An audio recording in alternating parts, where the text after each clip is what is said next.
I manage properties. We manage like 700. Having said that, we do not know the truth with a capital T. We're learning stuff all the time. We can help with a bunch of stuff, but take what I say with a grain of salt. There are, a bunch of ways to skin a cat. I'm going to tell you what I think is the best way to do some things and the best way to engage with investors. And so if you have any questions, let me know. If you have any thoughts or concerns or advice or anything else, also, I'm all ears.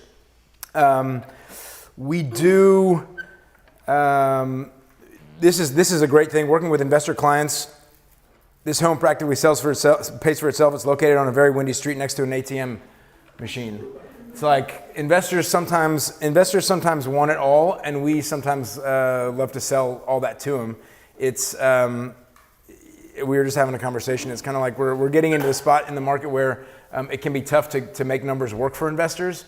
So we'll talk through a couple of ways of evaluating properties and discussing how investors think through stuff. But be careful of promising everything. About me, about investors. What we're going to cover in this thing is accurate rental analysis in a couple of minutes. I'll show you how we do it and how you guys can do it with your own tools. A couple of formulas for evaluating rentals. I think we only have 3, sorry.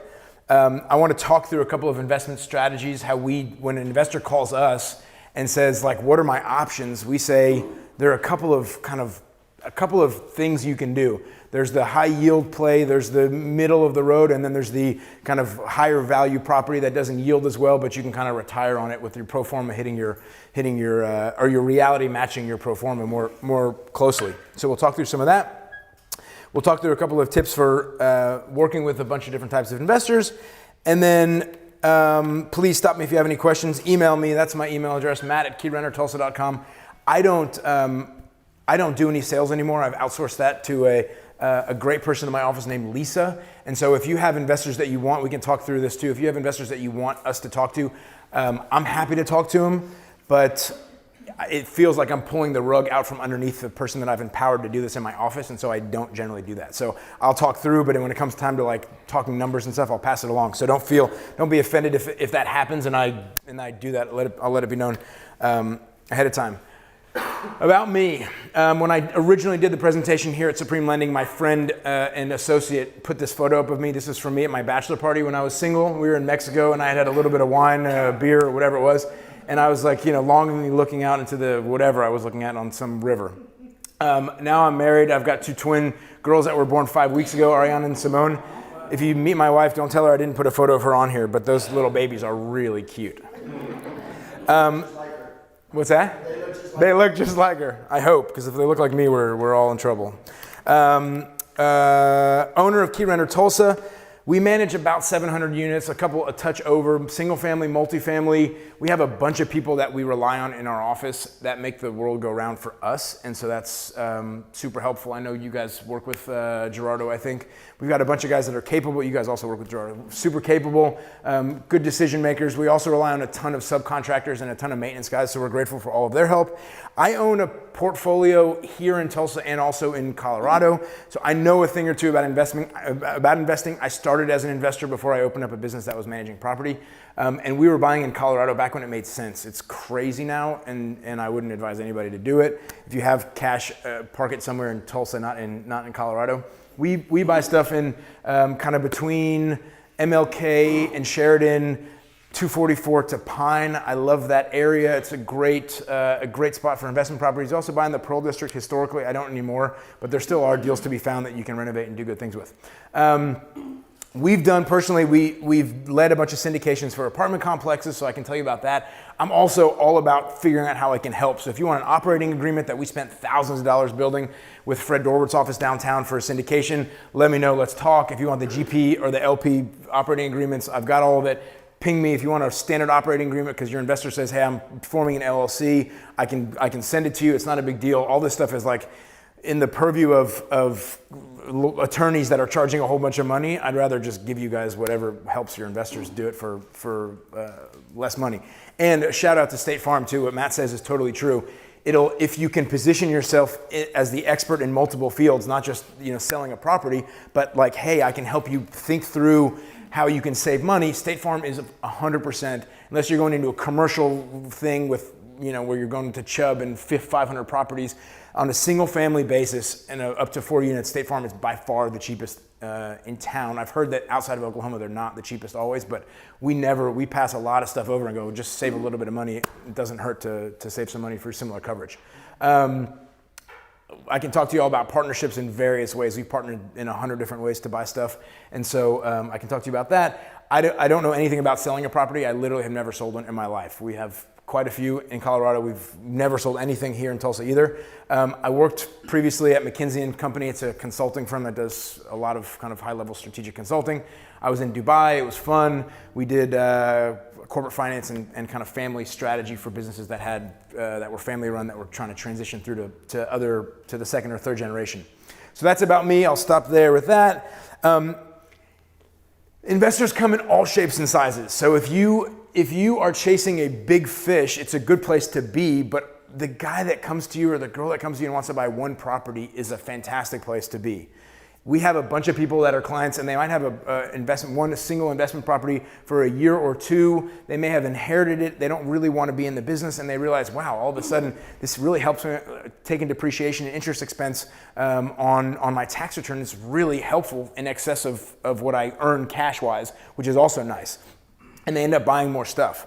There are people in this room that came to us kind of frazzled and frantic about evictions and not having control of their property necessarily, and they're now buying more properties, which is awesome. And so we can help with some of that stuff. For people that originally started out small but have bigger dreams, they can be great clients for you guys over the course of a decade or more, right? People like to buy, and when it goes right, they like to buy more. We work with a ton of investors, as you would expect. Some come as realtor referrals. A couple of things. We're happy to work with your investors. If you send us your investors, we will send them back to you when you want to sell them more property or when they want to sell what they already have. Our intention is to be long-term partners. We're in this for the next 3 decades or 4 decades, not to like steal your $3,000 commission check today, I promise you. And so we're happy to point them back to you.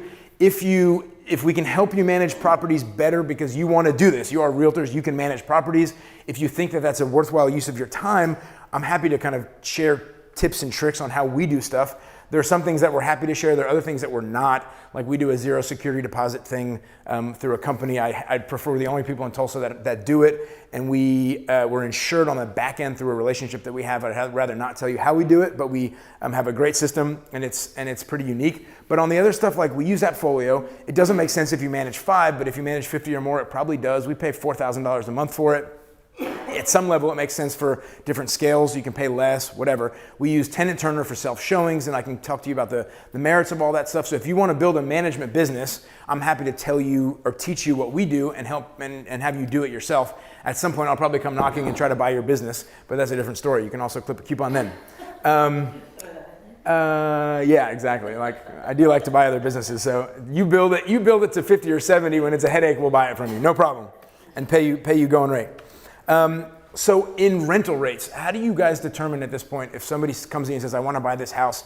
And like, frankly, let's be honest, right? If we have an investor, they usually come to us and go, here's a Zillow thing. What do you think about this property? Is that right? I mean, like you can also set them up on the MLS and you can say, oh, perfect. I know Candace, I know you like this kind of caliber of asset, but in general, are they not just being like, hey, can you set me up for this? Or can you tell me what you think of that? So do people ask you, what do you think I can rent this for? Yes? How do you right now like tell them? You go to the MLS? I think there's a website, Rentometer, perfect. Yeah. How else do you guys do it? Normally it's about the 1% of the value of the property normally, but we use that.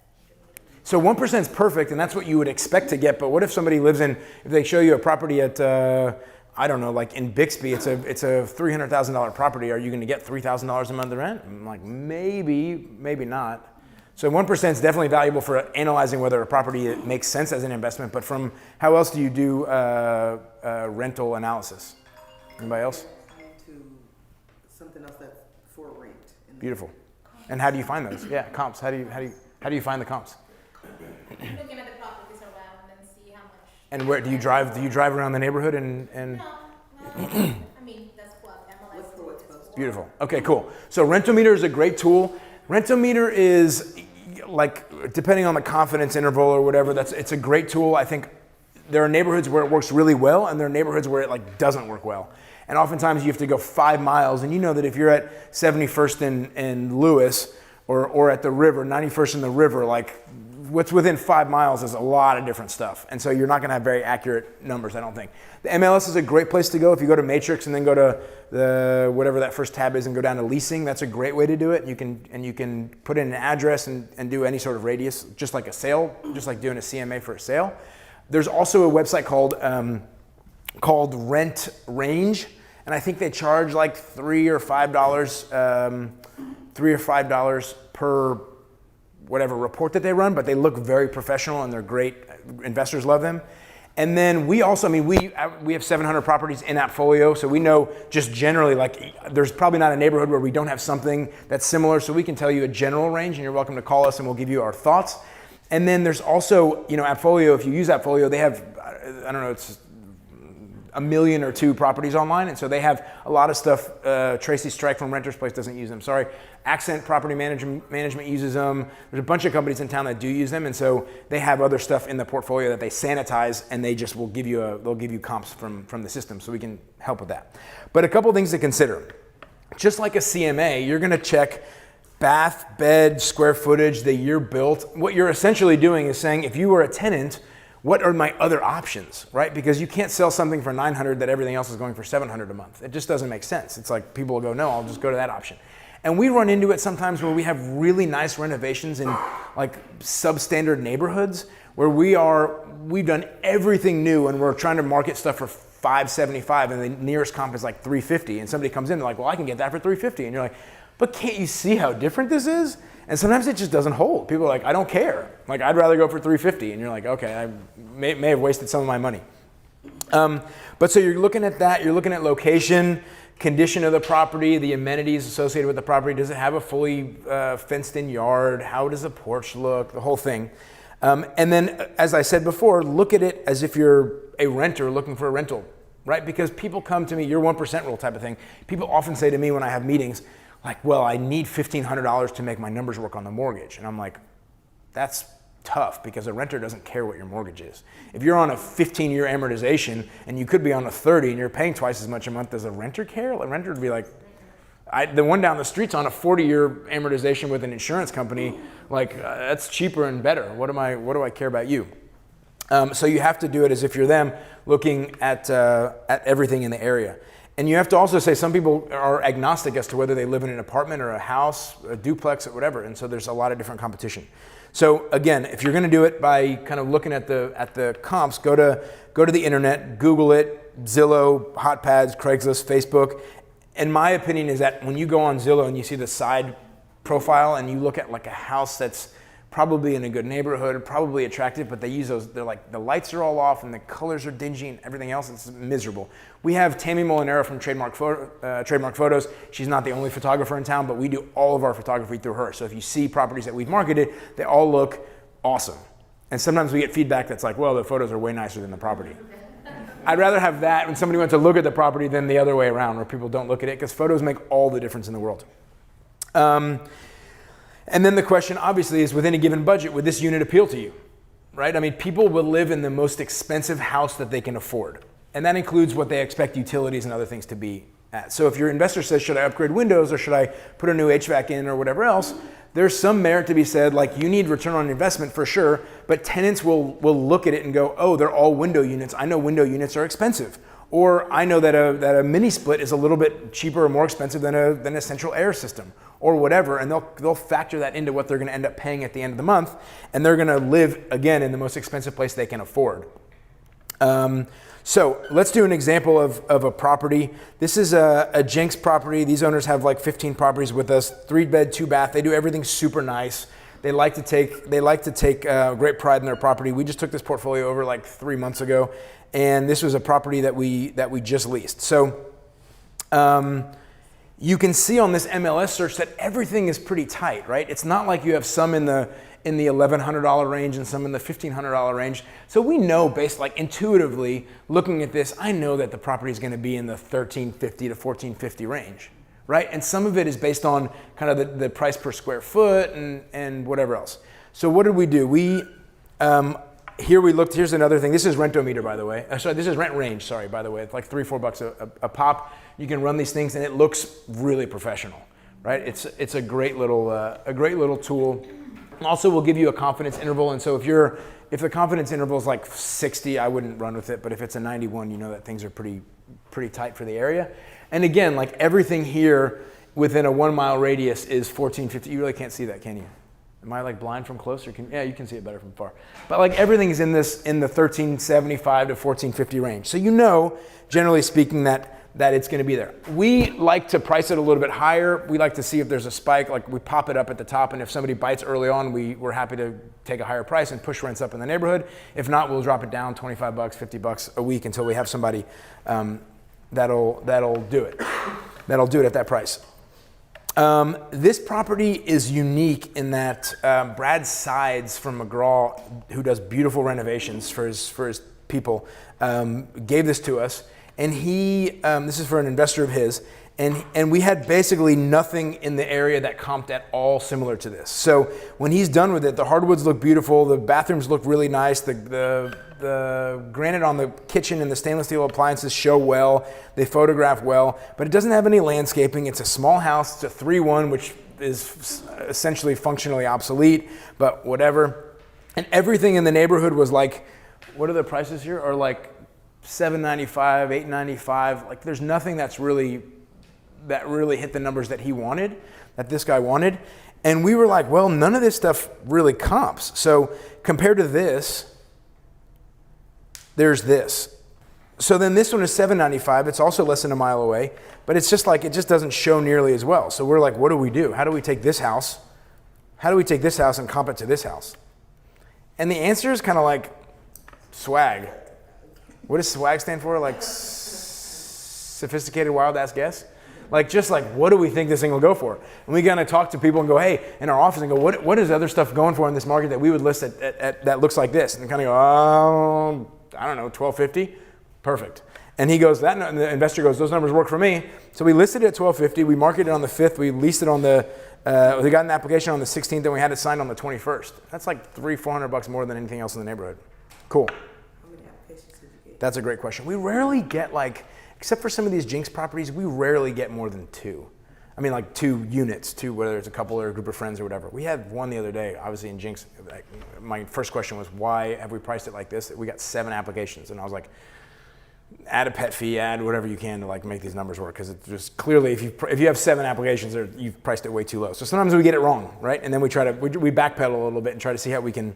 And we go to tenants and go, hey, we got 7 applications. Are you willing to pay $50 more?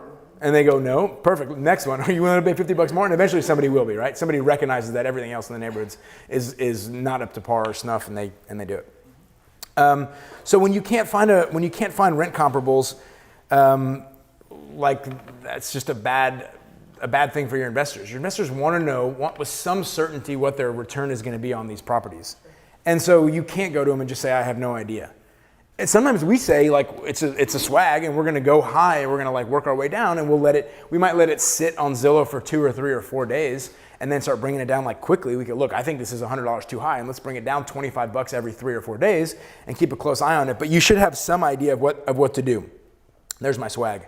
So like look at the closest property that you think matches, and you also will need to use your minds to say like, I know that this neighborhood and this neighborhood, while they're not geographically proximate, are like similar in characteristic, right? And so say this should be in the $1,200 range or whatever it is.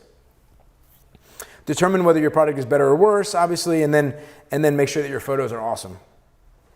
And that's what I said, test the marketing for a bit and adjust, because oftentimes you can get, if you price it $50 higher and there's been somebody waiting for something like your property or your investor's property to come on the market, like they might just jump at it and pay $50 or $100 more than they otherwise would have, because there's something else, because there's nothing else on the market, sorry.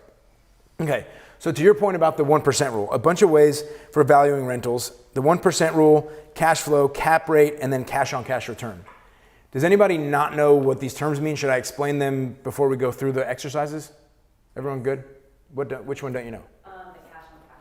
Okay, so back in my days at McKinsey, this is really funny. We had an owner, there was a Qatari-based company that did like billions of dollars of revenue.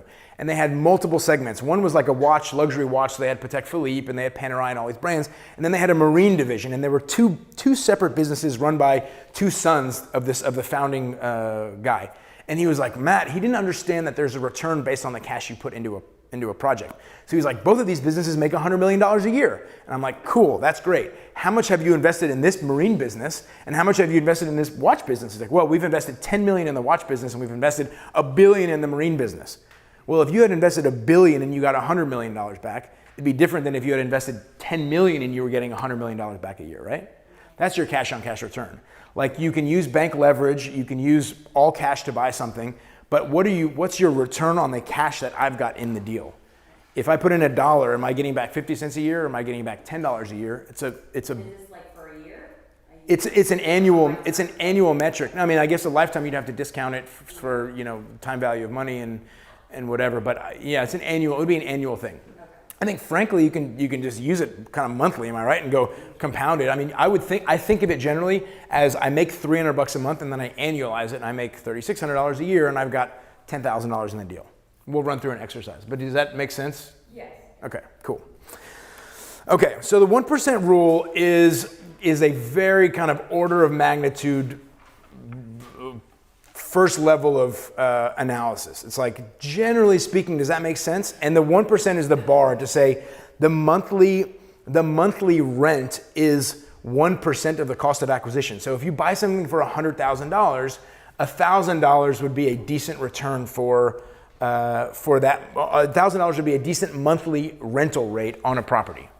And you might say, like, $1,200 is great and $800 is my break even where I make nothing, but $1,000, 1% is generally speaking what you would kind of aspire for on the front end. And again, there are certainly neighborhoods where you can go to 2%. We can talk about the value of that and the downfall of that. And then there's neighborhoods where you have safe bets at 80 basis points, at 0.8%.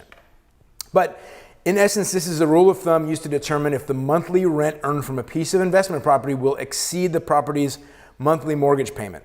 And so the aim of the 1% rule is to have the rent be greater or equal to the mortgage payment so the investor breaks even on the property at the worst. The answer is it really comes from interest that's 7 to 10%. And so if you're in a 4%, conventional, what are rates in there right now, Mark? For a 30-year fixed note? Is that true? Oh, wow. So I didn't know that. So I'll tell you, we're looking at rates. In the city, right here at this office. Is it true? Okay, so I think rates are generally speaking in the 3 to 4 range. It depends on your credit. It depends on how much equity you want to put down. I don't know. That's really Mark's business. I don't understand mortgages fully, but that's my thought. If they're half of this, then your 1% rule is going to crush it because your 30-year fixed note is it's going to, your rent is going to far surpass what you need to pay for your mortgage. And so here you go. 4% rates, you can cash flow at 6.6 to 0.8%. So let's do an example. This is actually a client of ours that bought a property recently, 1686 South Pecan in Broken Arrow. This is an interesting deal. I'll tell you about it. But essentially, it was listed at 110. It needs like 10 to 12K worth of work. And we closed at $95,000. So the total acquisition price really is 95. This is probably, it's like 95 plus $2,000 or $3,000 in closing costs. And we theoretically will put in at some point money. We haven't put in anything yet. And market rates are $1,000 or $1,100 to $1,150. This meets the 1% rule. If he's able to get $1,150 and the house he's in it for $107K, once we redo the roof and fix some of the soffit and fascia and other stuff, that's a great return. In reality, what happened with this is the tenants that live in there are like hoarders, so they didn't want to move. So we took rents from $800 to $1,200. They signed a lease, and we agreed to do $5,000 worth of work on the outside. So that's like a really solid investment for him. He'll be at $1,200 on $100,000 is a great place to be. Uses and limitation. As I said, it's a great way to see if it makes sense, like prima facie, early on. It's just like generally speaking, if you're looking at a deal and it's $300K and you can get $1,500 worth of rent, tell your investor this is not the right property. You might want to live in this home, but it's probably not the right property to cash flow. It's not going to be the place you make money.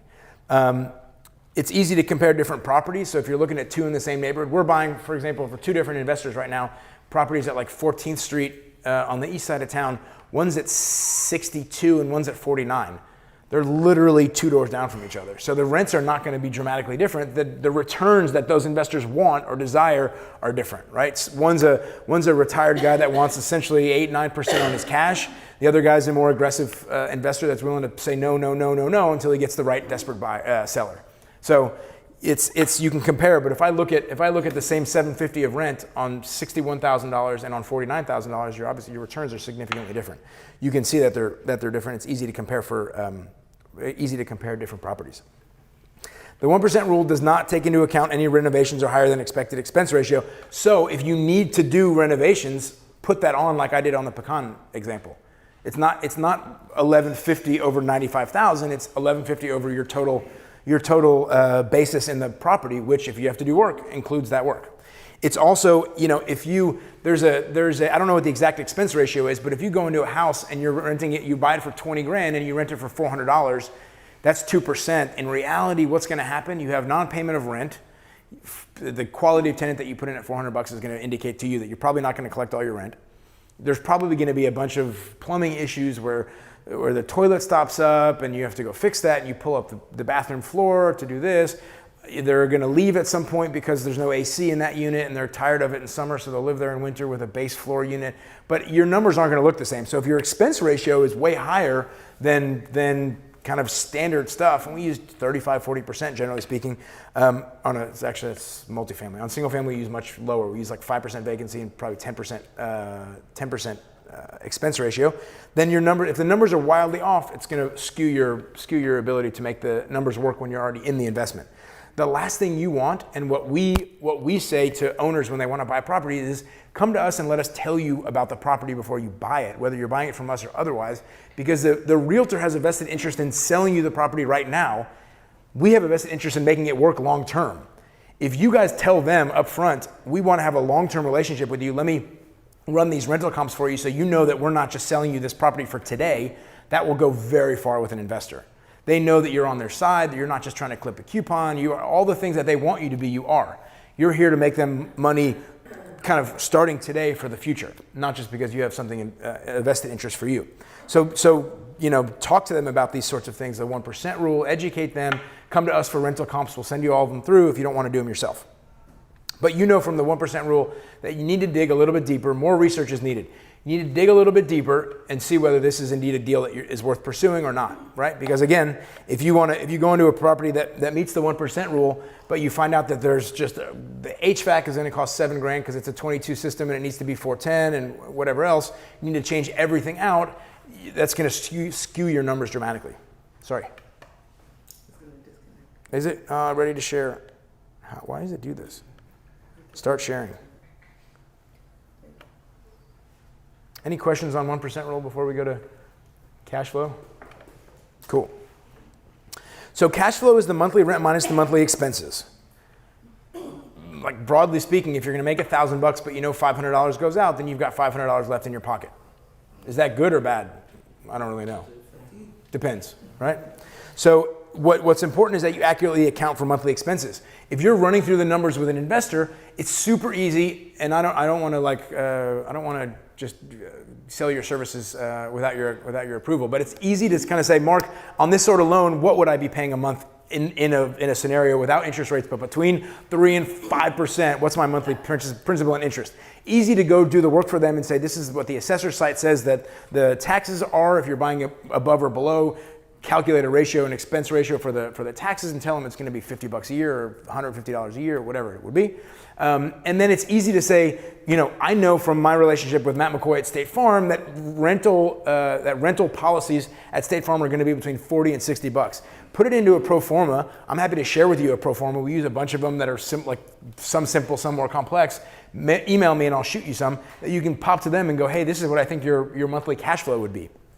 The question then is, what do you use if you don't know any of the expenses? You can kind of fudge it, or you can do a more sophisticated approach like the one I said. So this is an example of a property that I bought a while ago. We bought it for $12,500. We put in like $55 worth of work, but essentially what the numbers look like in the end, it rents for $825. We pay $412 on a $57,000 note, commercial note. Tax and insurance are $75. Maintenance is $50, which is high and estimated. Honestly, we don't do any maintenance because we did everything brand new. But for the sake of the exercise, I put in maintenance. Vacancy, $41, which is 5% in essence. And then property management of $83 is 10%. We cash flow at the end of the month, $204. But again, the question is this good? $2,448, is it good? And we'll talk about this on the cash on cash return perspective later. If I'm in this thing for $50,000 or for $75,000 cash, it's probably not good, right? 75 on this is a 3.5% return. This is what it looks like. We'll go through it later, or we'll go through the thing later. But I'll tell you from this perspective, these are our numbers. We've got 19,000 of equity in the deal, 7,000 of cash. The return on equity is 13%. The return on asset is 3%. And then again, we'll talk about the cash on cash return because I'm okay with an ROE of 13% if I have no cash in the deal. In this case, we have 7, so it's strong. The limitations are so what you don't want to do is just say your rent is this and your mortgage payment is that, and therefore you have some money back because it excludes all sorts of other expenses. And then the question is cash flow always important? If you could go back and buy something in LA 10 years ago and you had to pay $1,200 a year, but you had that property in LA a decade later and you could sell it for an extra $3 million or $4 million, would you buy it? So does cash flow matter in that case? No, you go, perfect, I'll give you $1,200 a year and you give me $3 million at the end of a decade. Is it dying on me? Connecting to base unit. Start sharing. So your cash on cash return is what's important. It's the cash flow in the deal divided by the cash you have in the deal. And it's determining cash flow that is important. It's the monthly rent minus your management, your taxes, insurance, your vacancy, your maintenance, and then your debt service. So you want to make sure that when you calculate your cash return, unlike a cap rate, which we'll discuss next, you want to put your debt service in there. So here's an example. Okay. Hold on.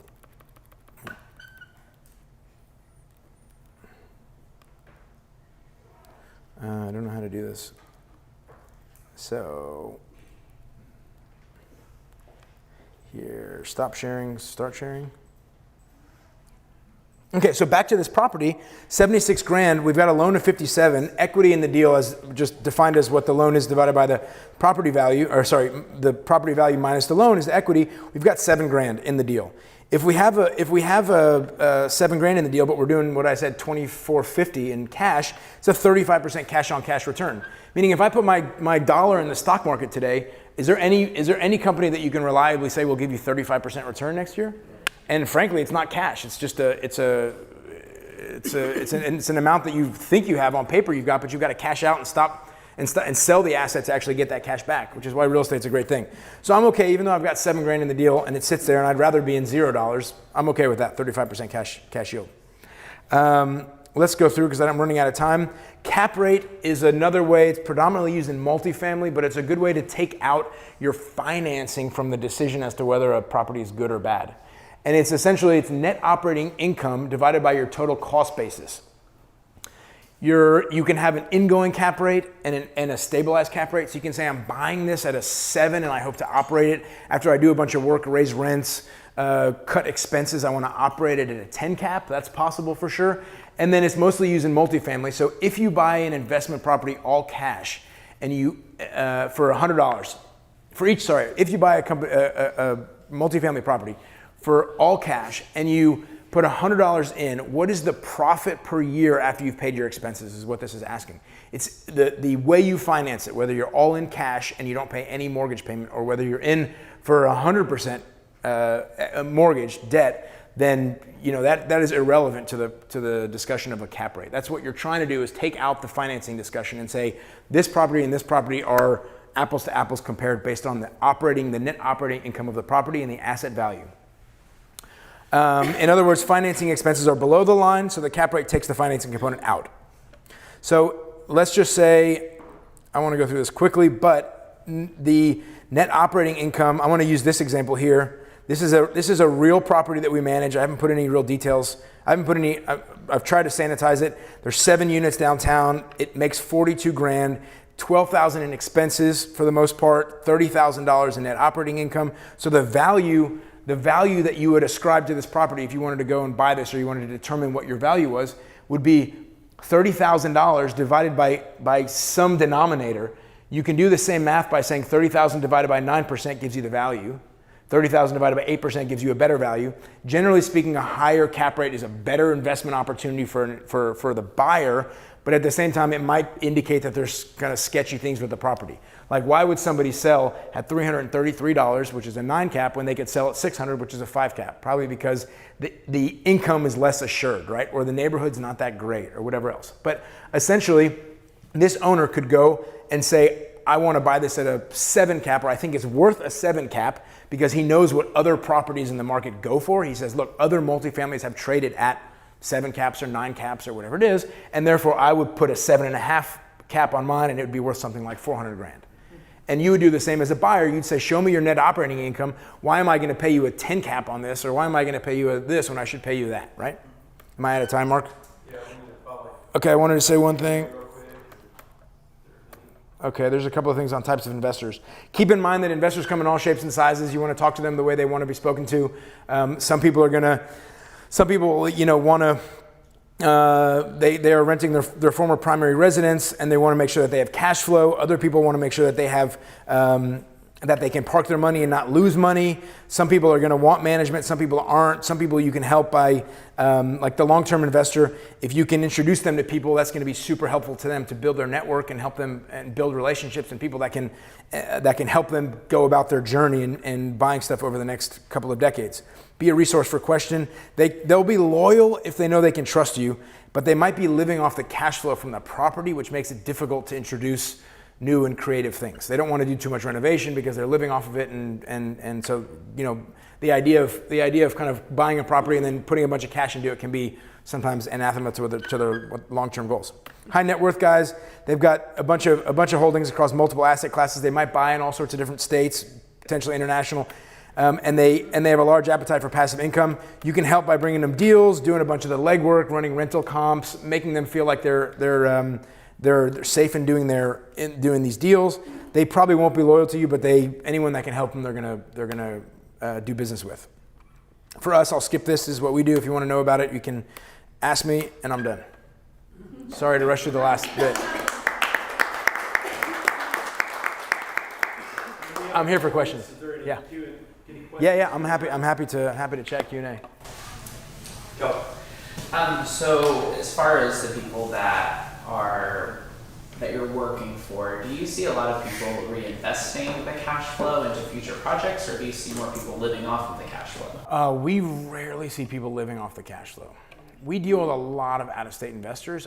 Once I deploy the money to their account, I don't know what they're doing with it, but I see a lot of people come back.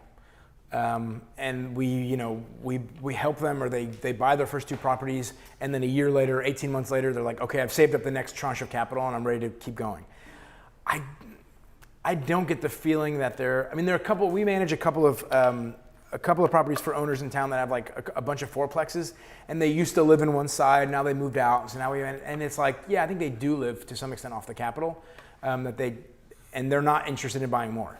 So they like somehow came up with these, or they were, they inherited them, or they bought them when the price was really low or whatever, and they're not interested in buying more. But generally speaking, I think our guys that are investors and girls that are investors are not living off the cash flow. They're bundling that cash. They see the benefit, and then they come in and dump it more. And it could be in our market, and it could be other places. I mean, we have a lot of guys that are doing deals all over the country, and they just look for a good property manager. They come to us because they say, I found your Google reviews or whatever. They're looking for a good property management company that's honest and will help do their bidding in their respective towns, and that's it. That's all they want.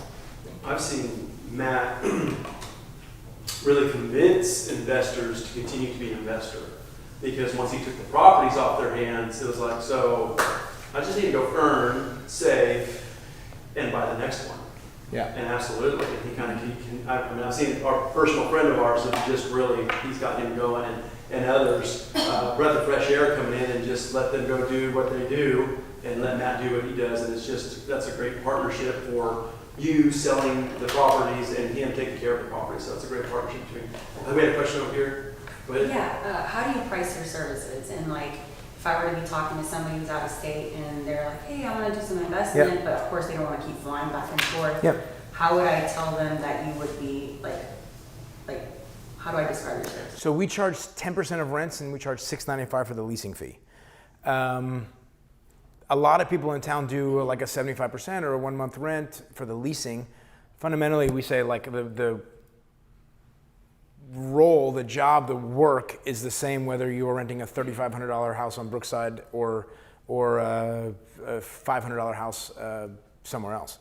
So like we price it the same way. So we say it's 10% of rents and $6.95 for the service of leasing the property. With that comes a bunch of guarantees. We'll lease it in 2 weeks, or the first month of management is free. You got to talk to Lisa, but we have a whole bunch of things that we didn't historically do, but now we do. The tenant is guaranteed for the duration of the lease, so we're not going to fundamentally. We're at odds if we say we're going to put somebody in, take a leasing fee, they leave. We're going to put somebody in, take a leasing fee, they leave. So we guarantee the lease for the duration of the period. Was it 10% of what? 10% of the rents collected. So we also sometimes we put in a minimum, but we will never take a fee if the owner's not making money.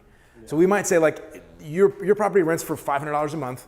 We take our minimum is 50, 65, 75, I don't know, it's on the website, dollars per month. However, if the property's not rented, we're not going to charge you money. So we're not making money unless you make money. But there's a minimum, like it's just not worth it for us to manage a property that's like a headache and is poorly maintained. So we have a bunch of minimum standards that we require, and then we say it's a $75 minimum charge. You want to pretty much just take on slumlords. It's more like it's less about the quality of the property, and as you say, more about the mentality of the owner. Yeah, so I'm willing take to someone on and bring them up to your correct. level. Yeah. Correct. If somebody refuses to do work, I think to one person. If somebody refuses to do work, we'll just drop them over time and say like, look, it just can't. If you refuse to consistently provide air conditioning for your tenant in the heat of summer, there's just nothing we can do together. But I don't mind. We have very low income properties, and as long as the owner's willing to take care of them and make sure. I mean, I would say we specialize in having quality properties for quality people. That can be in any income bracket. It's just you have to be a decent person living in a decent home, and we'll make sure that they're kind of both. Matt, I wanted to say something real quick. Sure. Matt manages all of our properties, and I don't even know how everything we have they handle it. But the thing that's the best is the communication. So I work State Farm all day, every day is what I do. I raise kids, I do my family. I get emails from he and his team. If I want to go in there and get the nitty gritty, it's there for me. If I don't have to. So I have worked with other property managers.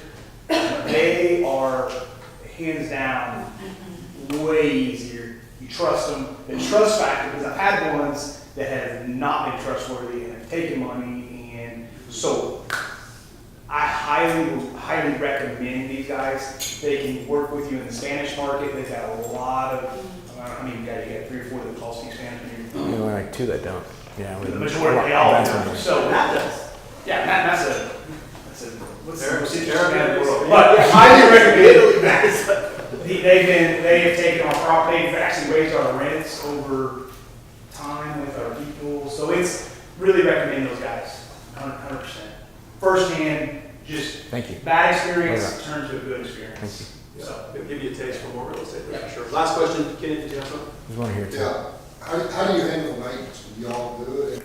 So it just depends. I mean, anything that's a traded issue, like a electrician or an HVAC or a plumber, we've got great relationships with a bunch of HVAC guys and plumbers and electricians. I would say I was at a discussion the other day with Tracy Strike and Charlie from Bailey Forestell, who manages 800 himself, and they were like, the hardest thing right now is finding maintenance guys. And I was like, that's crazy. It's super easy for us to find maintenance guys. We, as a business, I'd rather have 1 or 2 guys that will do night calls, midnight on a Saturday, and not charge us extra and give us preferential rates on their base hourly rate, than have like 15 guys that we send intermittent work to. So we work with Frank Woods from Stay Cool Heating and Air. We work with Michael Evans at Sooner Quality. We will do all of the maintenance that is required on a licensed trade through them. For non-licensed stuff, it really depends. We We sometimes sub it out. We sometimes do it with guys that are in-house, and other times it's like just 1099 folks. So it really depends. I'd rather send if there's a small plumbing issue that I think is there's not a need for having a plumber go out, I'd rather not send a $75 or $80 an hour guy out. I'd rather send a $45 an hour guy out. The problem fundamentally is I could send out a $45 an hour guy, and then he tells me a plumber needs to do it. So it's really on a case-by-case thing. We would, generally speaking, we say, hey, Mr. Owner, Mrs. Owner, this is what's going on. We're gonna take the following approach. If you disagree, then let me know. We're handling it, but if you know that your appliance was broken all along and the tenant moved in that way, like there was one burner of 4 that doesn't work, like, and you don't really want to fix it, it's not a life and death thing, I'm not going to force the issue, you'll respond and go, hey, that burner's been broken for years, tell them to forget about it and use the other one, and I'll give them, $5 off the rent or whatever, right? But so the long answer I gave you, the short answer is a bunch of different ways, some on staff, some 1099, and then all of our licensed guys are just 1099. Well, cool. Matt's going to stick around, and you guys grab his business card, exchange cards. Hey, next event is first Thursdays. So the first Thursday of every month, we go to happy hour for realtors. Not sure of the location this month because we've kind of been moving to different restaurants. So we will definitely reach out to you and let you know where and when. So thank you for being here. Thank you, Matt. Thank you guys. Thank you very much.